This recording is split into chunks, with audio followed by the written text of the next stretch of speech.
Cool. So this is a first time I'm doing this particular setup, so please leave some comments on things that maybe will work better for you.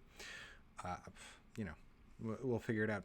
I am going to be posting this code up and linking it off of the class site. I'll post it to the Slack so you all know where to find it.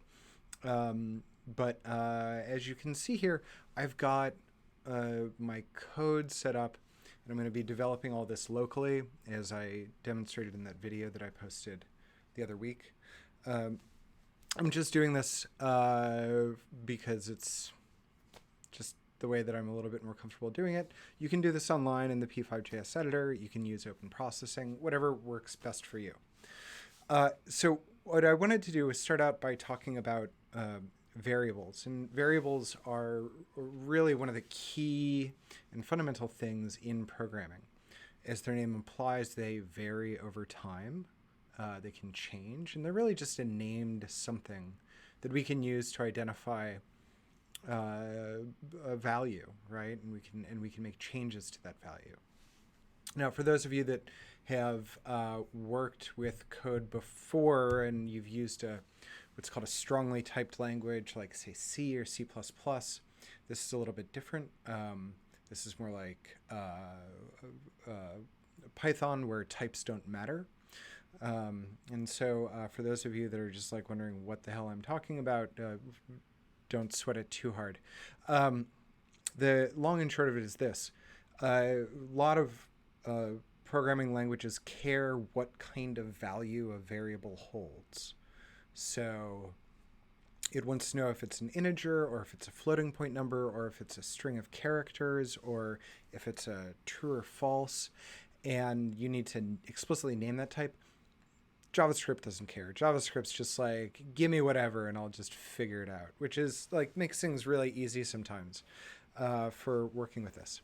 So I'm going to create some variables. I'm going to show you how to do this. I'm going to show you how they work and what they do. And then we'll start to build up some interesting sketches with this.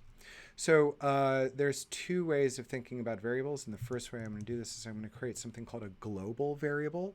A global variable is something that's declared outside of any other function. So you'll see I'm actually doing this before the setup and before the draw in my sketch.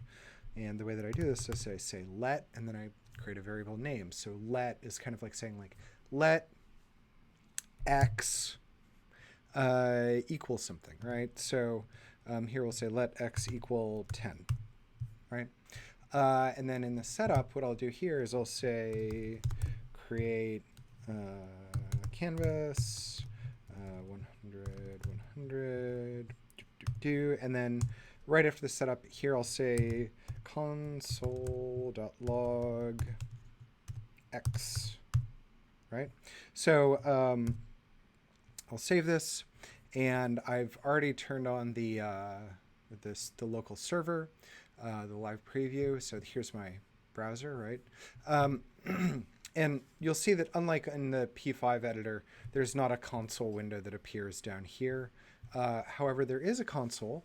You can get there by going under View and then Developer.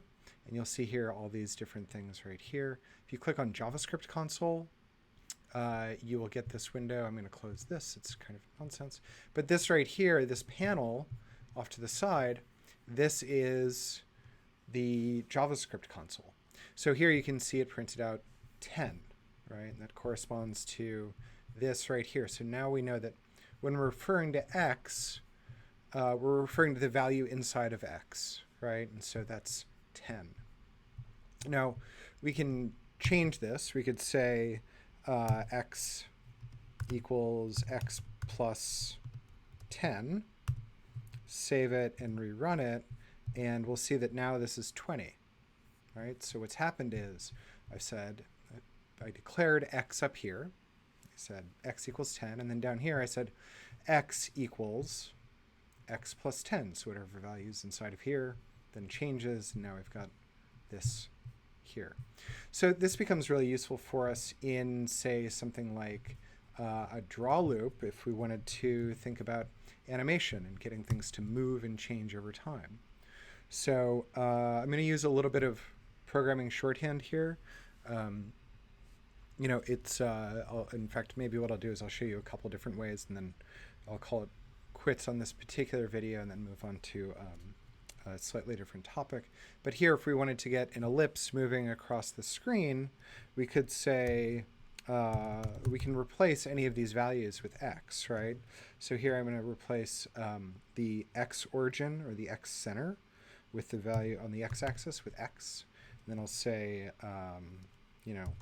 window height, height divided by 2. So this will appear in the center of the screen, right? And we'll call this 200. Right? So now if I save this and we look over here, it's because this is too small. Window width, window height, window, and then we'll just do background 0, so we can make this out clearly because this will draw it white. Right? The fill by default is white. So now we've got our ellipse here, and if we wanted to get this thing to move or animate, what we would want to do is we would want to update the position of x every time we went through the draw loop. Remember, draw happens over and over and over again, right? So what I'm going to do here is I'm going to say x equals x plus 1, and I'll save it. And if we go back here now we see this moving across, and we also see that it's leaving these really funny trails behind it, right? The animation's great. I'm so excited. It's moving right along, right? But what's happening is every time we go into the draw loop, we aren't erasing the background. So we get these, we get these little traces here from where the aliasing around the line that's being drawn, the stroke. So what we can do is we can just take their background right here and pop it in right there. Save this. There we go. Now we've got a nice clean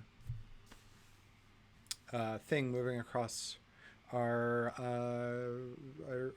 sketch window, our canvas. So yeah, so this is basically how a global variable works. In the next video, I'll talk about local variables, and then we'll move up to building a bouncing ball that moves around the screen.